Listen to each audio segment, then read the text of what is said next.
That was fighting for gay rights, and people were killed.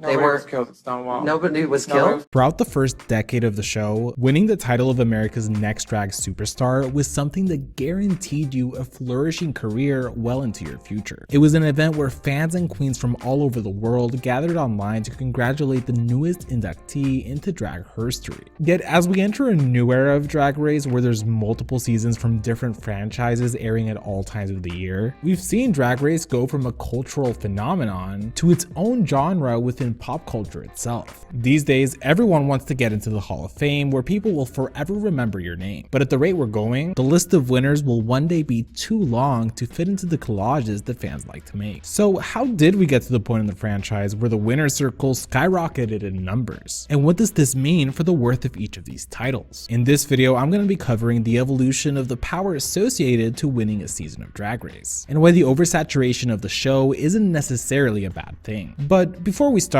this video is sponsored by Love and Pies, which is a free-to-play game that you can download on your mobile phone or a tablet. With all that's going on in the world, it's important to have a proper outlet to help you release stress, and this game is one of them. Your goal is to build a thriving business from scratch. This involves being able to trade in resources to get supplies that you can then use to renovate your world. To top it all off, Love and Pies also incorporates a wide range of intriguing mysteries and character plots that will keep you at the edge of your seat. For starters, one of the main characters in the game is called Amelia Green, who is trying to restore a cafe back to its former glory, after she found out that someone had burned it down to the ground, while also kidnapping her mother in the process. But there's many obstacles that you as a player will have to solve in order to help Amelia succeed. The game has a very good tone and sucks you into the world very quickly. It also provokes you to really think critically about the decisions you make and how you grow your little empire. Again, Love and Pies is completely free for you to download. One of my favorite aspects after playing this game is being able to put my creativity to the test, by being able to customize all aspects of my world to make it look like how I always envisioned it. If you love juicy secrets, small town gossip, a pinch of mystery, and a dash of drama, then you can't miss out on playing Love and Pies. Download Love and Pies now by clicking the link below. Now, let's begin. I'd say throughout the first 10 seasons of RuPaul's Drag Race, if you were crowned the winner, there was a lot of pressure that would entail. There was this expectation that your drag style now had to be improved until it was completely perfected. For example, while the first 5 winners of the show did get notoriety, the popularity of the show wasn't at the level that provided them with big opportunities. But this began to change when Bianca Del Rio won season 6. The success of Bianca's post-Drag Race career was something that hadn't really been seen before. Perhaps a reason for this was just how universally loved Bianca was by all demographic of viewers. Her storyline showcased someone that was not only super talented, but also confident enough in herself to constantly help the other queens in the competition, because she knew that no matter what, none of them were a threat to her. To top it all off, despite a good portion of Bianca's funniest moments involving her throwing shade at other queens, the part of her storyline where she shows her vulnerability with the bond that she ended up creating with Trinity K. Bonet, along with the friendship that she built with Adore Delano as the season progressed. Essentially, it was hard not to love Bianca. Even fans that had been wanting Adore Delano to win the season didn't really throw much of a fit when she lost the season to Bianca. Bianca is arguably the first drag queen to do an international solo tour where the show was centered around her doing stand-up comedy, rather than lip-sync performances, which was usually the main thing that fans had come to expect from drag queen tours. The success that Bianca had with her reign would end up overshadowing whichever queen was next to take the crown, which would end up being Violet Chachki. There was a lot of mixed feelings when Violet won. Some felt that Violet completely deserved it because she performed the best in the competition, while others felt it should have been given to Ginger Minj. This would later transform into criticism of Violet's reign, as many felt that she wasn't living up to what Bianca had done a year prior, and that if Ginger had gotten the crown, she could have done more with it. But to me, what made part of Violet's storyline so fun on season 7 was that she was just so confident on every episode she was in. I'll always remember the moment where Violet was having her Tic Tac lunch with RuPaul, and after we had seen Ginger, Pearl, and Kennedy all have vulnerable moments where they cried about their struggles that they had experienced in life, Violet's interview consisted of her smiling the whole time, deflecting any questions that try to seek out vulnerability, stating that she's lived a pretty blessed life. When you auditioned for the show, how far did you imagine yourself coming? Oh, the winner. The crowd, girl.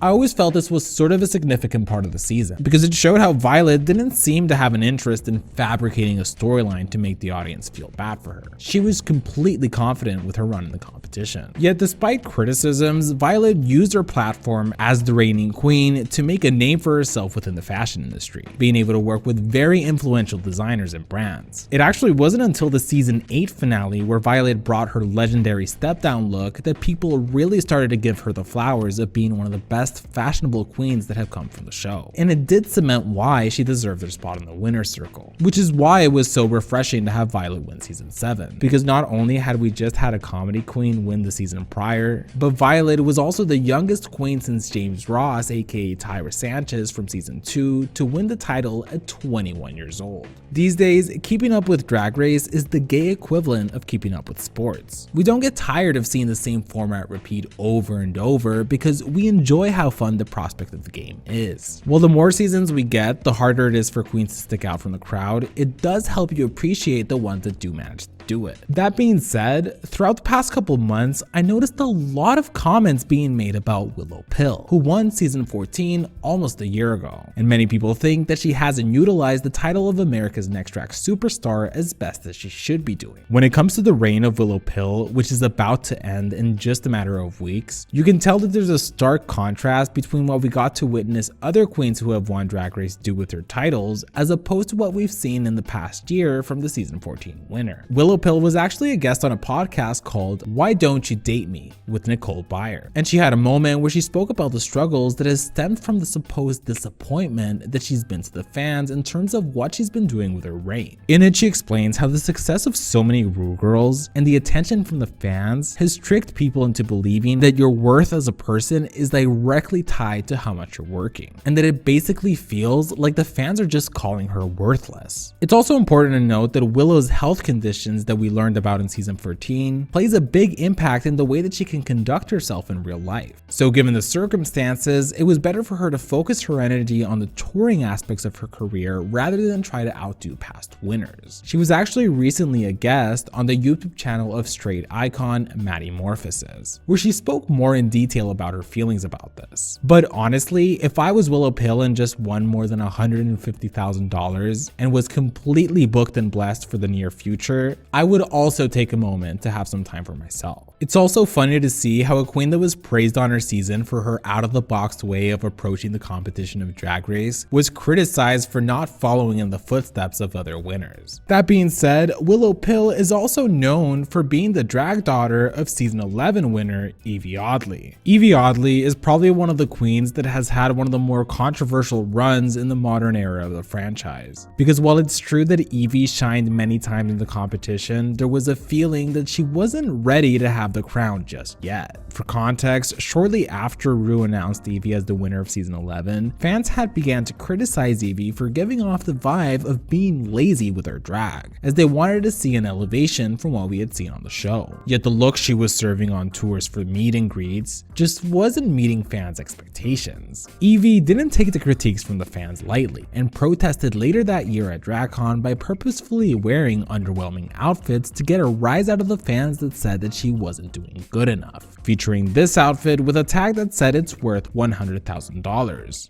That's sort of what I find correlates between Yvie Oddly and her drag daughter Willow Pill, is that both these queens didn't live up to the fans' idea of what a winner was, and they both responded to the fans by standing by their decision in how they've handled their platform and calling out the fans for not being supportive. That being said, while Willow Pill is an example of a recent winner that didn't do many notable things during her reign, it mostly stemmed from her own personal decisions rather than circumstance. So what about winners that got the crown and then struggled to harness their newfound fame? Well, that brings to mind cases like the one of Krystal Versace, who won RuPaul's Drag Race UK season 3, being just 19 years old. During her season, Krystal won the first 2 challenges back to back, becoming an early frontrunner. But towards the second half of the season, she wasn't performing as well as before, and was overshadowed by queens like Ella Day. But nevertheless, Plus, while Ella definitely had more fan support by the time we got to the finale, she would end up serving what was perhaps the worst look she had brought thus far. But you could also tell that Rue personally had an affinity towards Krystal and was impressed by the caliber of drag that she had achieved for such a young age. Which was valid. I mean, Krystal really did have her aesthetic down to a T. And even in challenges where she didn't perform as well, she still seemed to be doing a decent enough job. But despite Krystal winning the title of UK's Next Drag Superstar, things weren't as easy as she thought it would be for her career. Krystal has said that she felt lost after winning the crown, because all of her dreams had come true, and it was hard to navigate where to go from there as a performer. You could see how this would end up manifesting in terms of her online presence, because not many people were talking about Krystal after her win. So Krystal wasn't as involved with the fan base as you would expect from a recent winner of the show. Thus, she went down the route of focusing on herself rather than trying to outdo what other winners in the past had done. What I will say is that it's sort of interesting to look at cases like the ones of Krystal Versace. I mean, here you have someone that was literally in elementary school when the first season of Drag Race aired. Krystal developed makeup and fashion skills that many seasoned queens that have been working for years in the business haven't been able to achieve. But that's just it. Krystal grew up as a fan of the show, and by the age of 19, she had achieved her biggest dream in life, to get on RuPaul's Drag Race and ultimately win the crown. Yet now that her dreams had come true, what was her next goal in life? I mean, don't get me wrong, Krystal is still very much booked and blessed, and ended up touring with the cast of War on the Catwalk shortly after her season. But in terms of big projects, we never heard much. So some people feel that the growing number of winners is a bad thing, because it's slowly eating away at the value of winning the crown. What I will say though is that it's thanks to these international seasons that we now have some of the most diverse range of winners that we've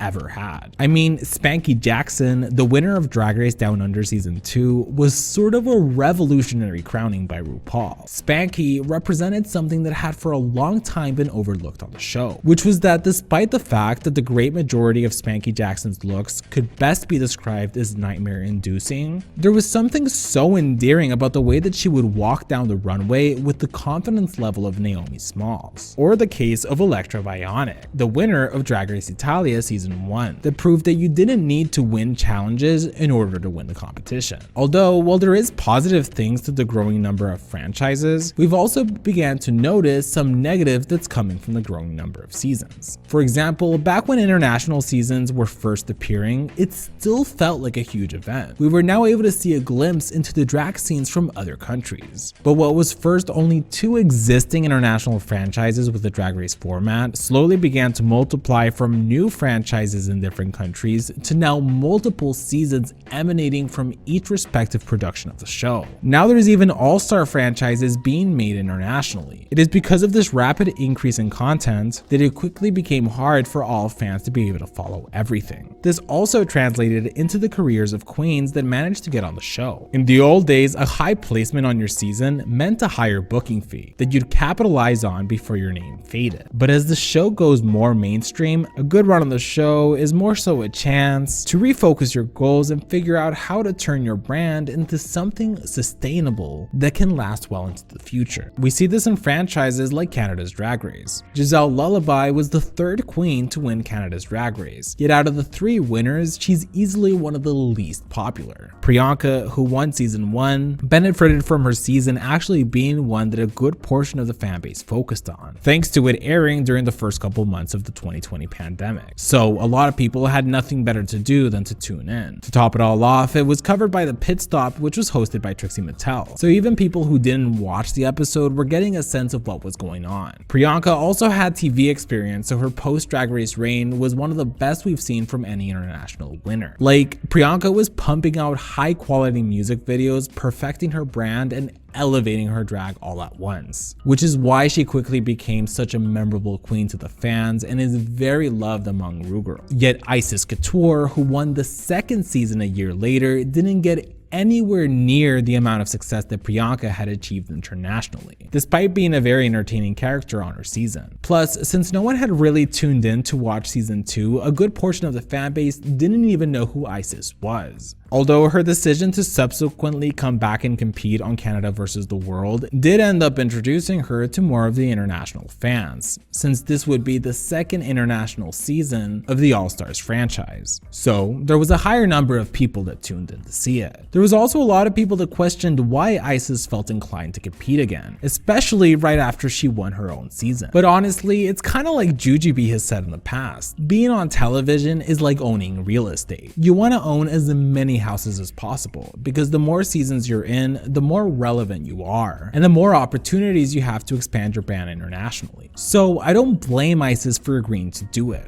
After all, it's thanks to competing on Canada vs. the World that Icesis really did become a huge fan favorite for the season alongside Raja O'Hara. But despite slaying the competition, she would ultimately decide to quit halfway through due to personal reasons, which did sort of affect the mark that she had left on the show, considering one of the things that's now part of her legacy is that she's part of a growing list of queens who left the competition out of their own volition. But she also sort of proved that she didn't need to win Canada vs. the World in order to win the fan base over. The redemption that Icesis got with earning the respect from the fans is something that I wish will one day happen to Giselle Lullaby, the winner of Canada's Drag Race Season 3. Giselle has gotten criticized by many fans and even other Drag Race queens for not doing enough with her reign as the most recent Canadian Drag Race winner. Even fellow Canadian alumni such as Kimora Moore has thrown shade toward Giselle for a supposed lackluster reign. It also doesn't help that the most popular queen of the cast ended up being Fierce Delicious, due to how most of the season's storylines or dramas revolved around her. Yet a big reason why people weren't able to relate to Giselle is because she wasn't able to showcase her personality to the best of her abilities, which could be due to the fact that she's from Montreal, so English is not her first language. I feel like the audience sort of invalidated Giselle's win, with many people being unhappy with the crowning, despite the fact that Giselle had consistently done well in many of the challenges, and also provided some really good looks. And even her lip sync was a highlight in her run. Yet the way that the fan base was so quick to push Giselle aside could be tied to a larger issue. French Canadians are actually really underrepresented in most Canadian media. They also have a lot of political tensions with the rest of Canada, with a good portion of Quebec's population wanting to seek independence throughout the past decade. French Canadians have their own unique culture that is very different from the rest of Canada. This is probably a big reason why Rita Baga, who was the first French Canadian queen to make it to the top 3 on Canada's Drag Race Season 1, ended up blowing up into a very big star within Quebec, which was paralleled by Giselle Lullaby when she met the mayor of Montreal shortly after being crowned herself. Giselle feels that Canada's Drag Race doesn't showcase Quebec culture beyond just talking about Celine Dion, who is already internationally recognized. It sort of reminds me of the situation with Puerto Rican queens in the US seasons. For a while, each season would have at least one Puerto Rican queen, yet none of them ever won the crown, and most of them didn't make it far. A recent example being Alyssa Hunter from season 14, who had such a great runway package, but was criticized for not being able to translate her personality to the judges, which resulted in her being the second queen eliminated of the season. There's also been rumors that the production of Canada's Drag Race tries to avoid inviting French Canadian celebrities, as they feel that international audiences wouldn't be able to recognize who they were. Yet that's no excuse, since most of the time nobody knows who the guest judges are anyway. And it's known that production will sometimes have to read out Wikipedia descriptions because none of the queens know who these people are. Regardless though, Giselle Lullaby is currently touring the world with the cast of War on the Catwalk, so she's doing just fine. Now, while it's true that the oversaturation of Drag Race has made the drag market more competitive, it in a way means that there's ample more opportunities for queens to be able to share their art with the world, even if it doesn't guarantee them an eternal flourishing career. Instead, it allows them to make a mark with their legacy. Subsequently, I personally just don't think that the oversaturation is necessarily a bad thing. Like, the fact that the franchise has reached the point now where we've already had one all-winner season, and we still have countless winners that we can choose from to make another, makes me feel super excited. After all, an all-winner season used to be nothing more than a wild fantasy from the fans. So it's exciting to to think of the possibilities that can come from being able to see all of these winners once again be able to showcase their growth at the international stage. Whenever I see conversations being had about the oversaturation of Drag Race, there always seems to be a negative connotation to it. Most of the comments tend to be about how Drag Race seasons just aren't the way that they used to be, and that it doesn't feel special anymore. Yet I feel like we can acknowledge that while the show doesn't have the same specialness that it once had, it doesn't automatically mean that it's no longer good or entertaining. Like, yes, is it harder for the queens to be able to create a flourishing career for themselves when the attention of the fan base quickly goes to whichever season is currently airing? Sure.